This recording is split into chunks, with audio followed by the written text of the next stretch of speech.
¿Sabes, Fer? ¿Qué pasó, Alfredo? Creo que un tema importante es la salud, sobre todo en estos tiempos de pandemia. Pues fíjate que sí, es un tema muy amplio que aborda diferentes temas muy interesantes que tienen que ver con todas y todos como parte de una sociedad. Sí, por ejemplo, ¿por qué muchas personas no tienen acceso a estos servicios de salud? Pues sí. Oye, ¿no estaría bueno preguntarle a Mireya si podemos investigar sobre este tema? Ah, claro, sí. Ay, me está entrando una llamada. No sé quién sea, pero... ¿Hola? En el ejercicio de la democracia social y a las 5. Qué curioso. A esta hora generalmente alguien me llama preguntándome sobre algún tema interesante que da pie para poder abordarlo en nuestro tiempo social. Bueno, iré a ver qué están haciendo Fernanda y Alfredo. Les voy a dar esto. Entiendo su preocupación, caballero. Es de suma importancia. A muchas personas nos interesa conocer la opinión de ustedes sobre el tema de la salud. ¿Usted cree que el modelo económico de alguna manera afecta al sistema de salud? Así es. Mire, cerca de mí se encuentra la directora del periódico escolar. Lo comunico con ella. Hola. Es muy buena idea hablar sobre salud. Gracias por su aportación a nuestro tiempo social. Estaré pendiente del programa. Hasta luego. Hasta luego. ¿Cómo están, chicos? Bien, gracias. Ay, qué bueno. Oigan, estoy pensando si para la siguiente edición de nuestro tiempo social investigamos en cómo afecta o influye el modelo económico en el sistema de salud. ¿Qué les parece? Pues está súper bien, ¿eh? Sí, de acuerdo. Va, les dejo esto para que trabajen y cualquier duda voy a estar en mi oficina. Ok, Va. perfecto. Gracias. Nos vemos Muchas al rato. gracias. A ver. ¿Qué tenemos aquí? ¿Listo, Alfredo? Sí, Fernanda. ¿Qué llevamos hasta ahora? El objetivo Muy bien, ¿y cuál es? es este. A ver.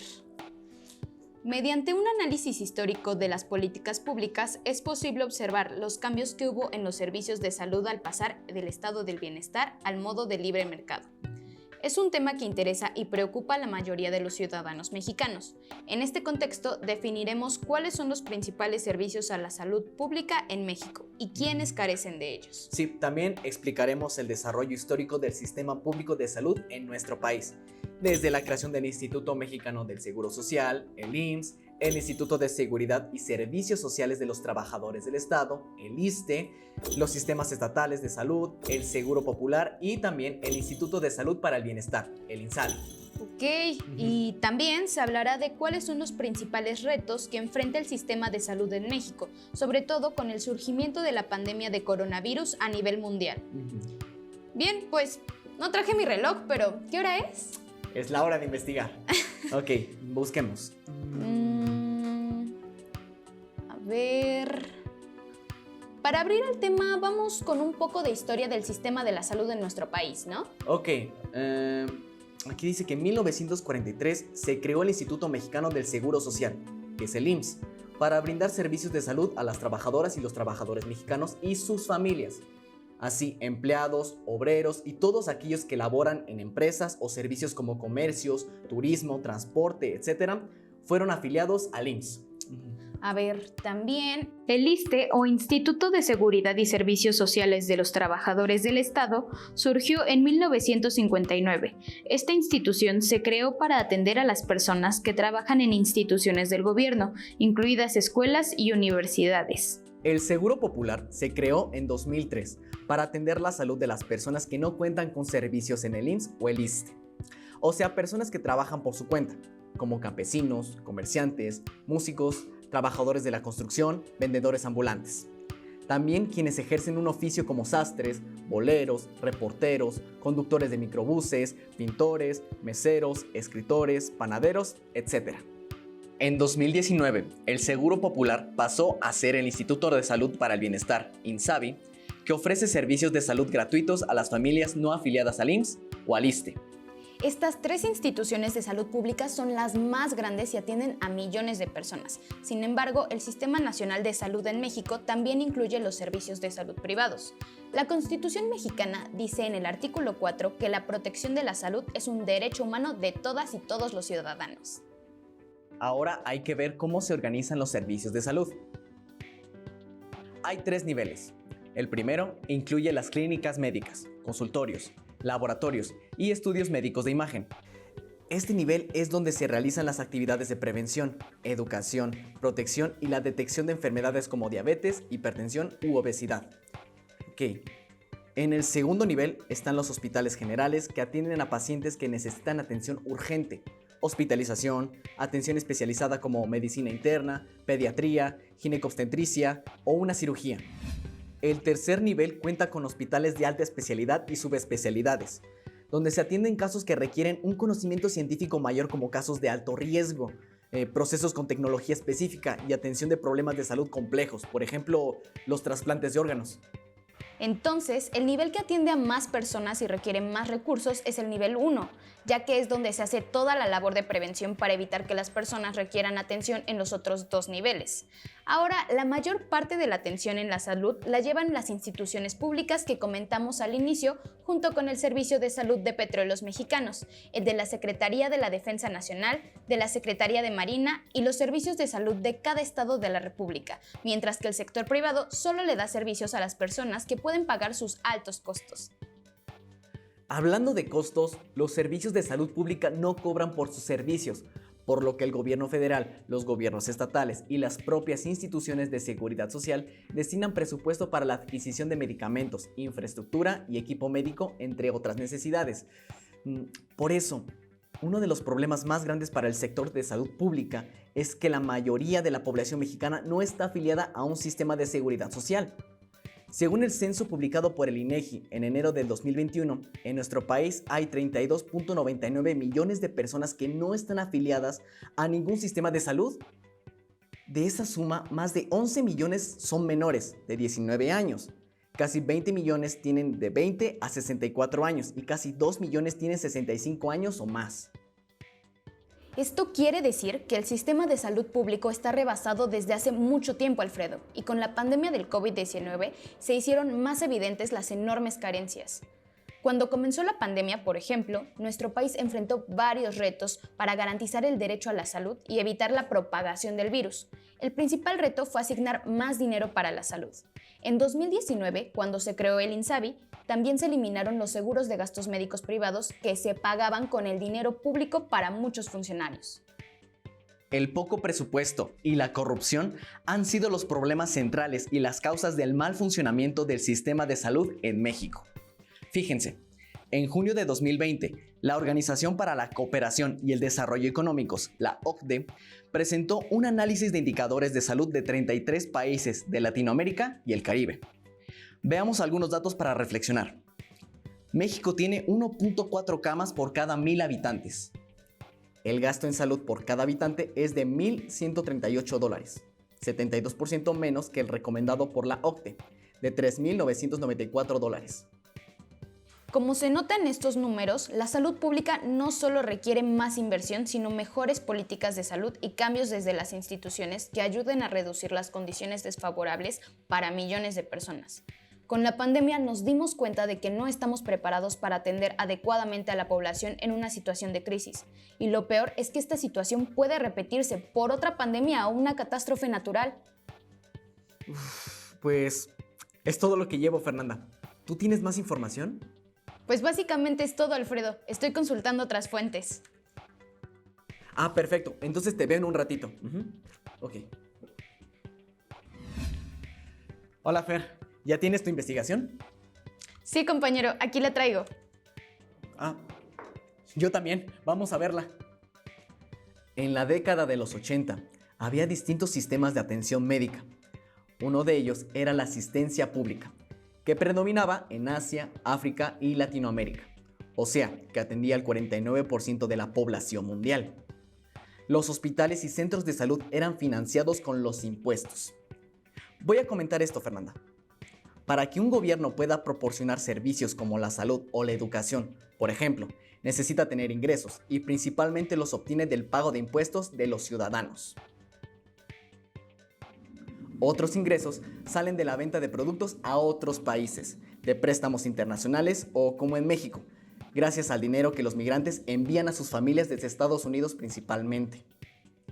Siguiendo con el tema, Una encuesta del Instituto Centroamericano de Administración de Empresas realizada en 2018 a 1.281 trabajadores de la salud de 18 países de América Latina mostró que los problemas en el sistema de salud como el desabasto de medicamentos e insumos, la falta de quirófanos, laboratorios, camas hospitalarias, clínicas y hospitales, la larga espera para recibir la atención eran el resultado del robo y fraude, además del nepotismo y otras formas de corrupción. En la mayoría de los países de la Organización para la Cooperación y el Desarrollo Económico, la OCDE, los sistemas de salud son considerados como parte del estado de bienestar.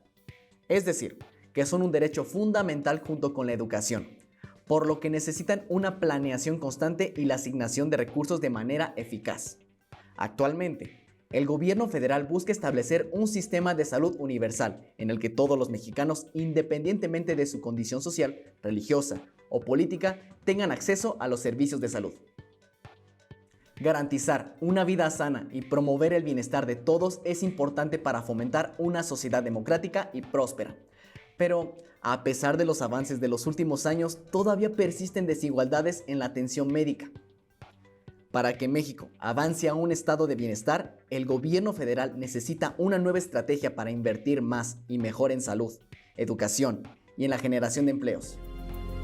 Necesitamos transformar la educación de las ciencias de la salud para que el personal aprenda trabajando activamente con las comunidades. Planificar la formación de los profesionales según las necesidades de los sistemas de salud y lograr acuerdos de alto nivel para asegurar estándares de calidad en la educación.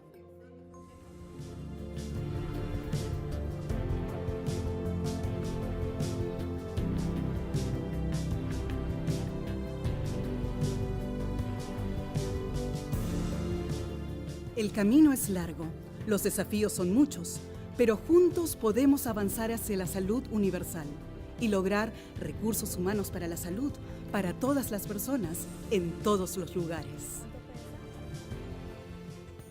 En resumen, ¿qué es lo que se requiere? Esto, Alfredo. Por eso necesitamos establecer políticas intersectoriales que incluyan salud, educación, trabajo y finanzas. Aumentar la inversión pública para fomentar el empleo y contribuir al desarrollo económico en los países. Contar con sistemas de información para planificar estratégicamente a largo plazo.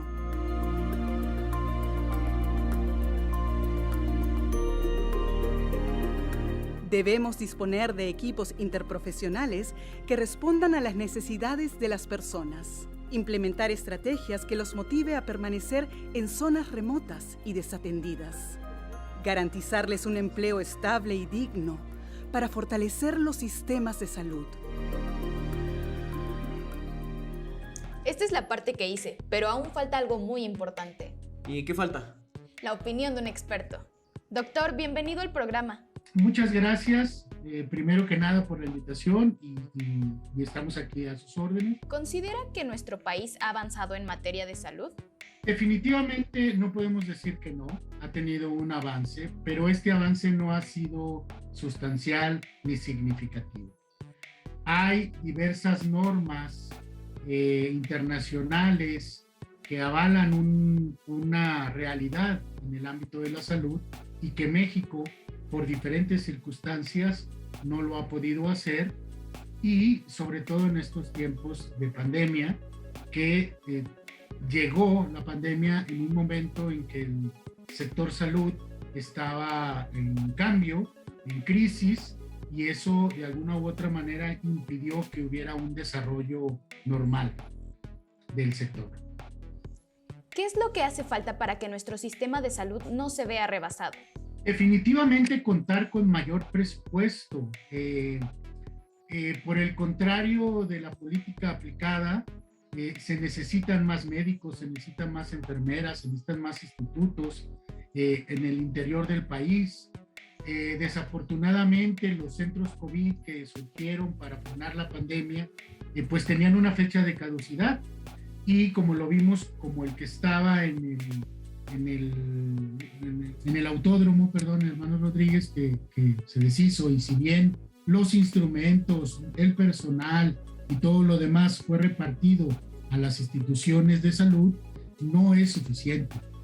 La pandemia nos desnudó, por decirlo de alguna manera, en cómo estamos en la realidad. Necesitamos mayor atención, no solo en el problema del COVID. Tenemos brotes de sarampión, brotes de otras enfermedades que pueden llegar a ser pandemia y que necesitan ser tratadas con cuidado. El desabasto de medicamentos, la falta de atención a pacientes oncológicos y otras características que muestran que este sistema de salud precisamente podría ser rebasado en cualquier momento. Fernanda, ¿ya viste qué hora es?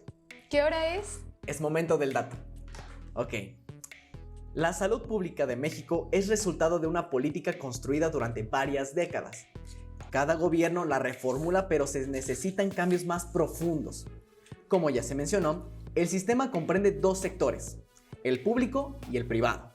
Según cifras del Sistema Nacional de Salud en 2012, se tenían registradas 4.189 unidades de hospitalización, de las cuales aproximadamente 67% pertenecía al sector privado. México es un país con poca inversión en la salud pública. Por cada habitante, el gobierno debe cubrir cerca del 49% del gasto de medicamentos y cuidadores. Otro problema que se suma a la falta de inversión es cuando una persona pierde el empleo por enfermedad. Afecta la productividad, es decir, todos los problemas están relacionados. Vamos a otros datos. En 2019, el gasto público y privado en salud en México fue de 5.48% del Producto Interno Bruto del país, o sea, aumentó 0.02 puntos porcentuales en comparación con 2018. En años recientes, el gasto en salud ha estado entre el 5.46% y el 5.98%. La inversión más grande en salud fue en 2010. A diferencia de la mayoría de países de América Latina, México mantiene un sistema de salud que divide la población entre aquellos a quienes llama derechohabientes y aquellos que reciben asistencia por parte del Estado y a quienes eventualmente se les denomina población abierta. El sistema de salud en México presenta serias deficiencias y diferencias en la calidad y accesibilidad de los servicios. Esto deriva en desigualdad entre la población. Por ejemplo, hay mayor infraestructura en la medicina privada, donde se atiende a menos personas. El promedio del gasto en salud privada en los países de la OCDE es del 2.6% del PIB. En cambio, México gasta 3.1% de su PIB en servicios de salud privados. Además, esto representa el 50% del gasto total en salud. En la última década, el presupuesto más alto para la salud se asignó en 2012 con 2.88% y a partir de entonces ha caído hasta ubicarse en 2.50% en el proyecto de presupuestos de egresos de la Federación 2020. El Consejo Nacional de Evaluación de la Política del Desarrollo Social, el Coneval, define como las principales carencias sociales como el rezago educativo, la carencia de servicios de salud, la falta de acceso a la seguridad social, la mala calidad y la falta de espacios en las viviendas. Oye, eso está muy preocupante, Alfredo. Y falta más por conocer, Fernanda. ¿El INSABI ayuda a mitigar el problema de la salud pública en el país? Podemos decir que el proyecto del INSABI se crea con una buena intención. Desafortunadamente, llegó la pandemia y no pudo concretarse el cambio debidamente. Lo que ha demostrado hasta la fecha es una falta de capacidad para poder contener ciertas cosas o atender en lo particular ciertos problemas de salud. Hay muchas situaciones que van más allá de la intención, que se transforman en problemas burocráticos, administrativos, de falta de personal, de falta de atención, y que necesariamente urge un cambio al mismo proyecto del INSABI. Creo que podría ser un paliativo, pero no es la única respuesta ante los problemas que vive el sector salud, sobre todo en instituciones como el Seguro Social o el ISSSTE. ¿Considera que los actuales seguros de gastos médicos de alguna manera son una expresión de la privatización del sector salud? No lo considero así. El seguro de gastos médicos mayores es una vía alterna para las personas que tienen alguna capacidad económica puedan contratar este tipo de servicios, ya sea el de gastos médicos mayores o el de gastos médicos menores, pero también se le conoce como un gasto de bolsillo. Es decir, estos seguros no cubren el total de los acontecimientos o de los accidentes o de los hechos médicos que ahí se suscitan, y el cliente de este seguro todavía tiene que pagar una cantidad. Entonces, no podemos decir que sea el camino a la privatización, no, porque además no son tampoco al alcance de todo mundo. Las instituciones sociales generadas desde 1917 a la fecha son muestra de la necesidad social que tienen las personas de atenderse, ¿no? El Seguro Popular fue un proyecto que funcionó bien, creo que funcionó bien. Desafortunadamente, con estos cambios del INSABI y demás, pues desapareció el programa y fue absorbido por este otro. Pero lo que nos muestra, por ejemplo, la cuestión privada es una intención, por ejemplo, en las farmacias de conveniencia, que haya un consultorio gratuito. Muchas veces es entre comillas lo de la gratuidad, pero bueno, es una forma también de coadyuvar con el problema, no tanto de irse por ese lado. Nuestro país ha descuidado al sector salud, siendo el responsable de prevenir e identificar riesgos, de identificar las enfermedades crónicas en su etapa temprana, como diabetes e hipertensión, que son los principales padecimientos a nivel nacional. Si se detectaran a tiempo estas enfermedades en toda la población, se resolverían el 80% de las necesidades de salud y se podrían controlar los riesgos mayores. Sin embargo, estamos lejos del pleno ejercicio del derecho a la salud, pues 33 millones de mexicanos, o sea, el 26% de la población, está excluida, lo cual es no solo inequitativo, sino una violación a los derechos fundamentales de los mexicanos más pobres. Desgraciadamente, nuestro país no ha tenido un sistema de salud de calidad, y mucho menos que garantice la cobertura universal. La pandemia originada por el brote del virus SARS-CoV-2 tomó como sorpresa a todos los gobiernos del mundo. El coronavirus ha cobrado miles de vidas, ha dejado daños permanentes a la salud a cientos de personas y también ha expuesto las deficiencias de los sistemas de salud. Pero a pesar de todo esto, el proceso de vacunación es un gran esfuerzo que continúa en todo el país. Los daños económicos de la pandemia también son mayores. Se afectó el mercado laboral y el pleno ejercicio del derecho a la salud.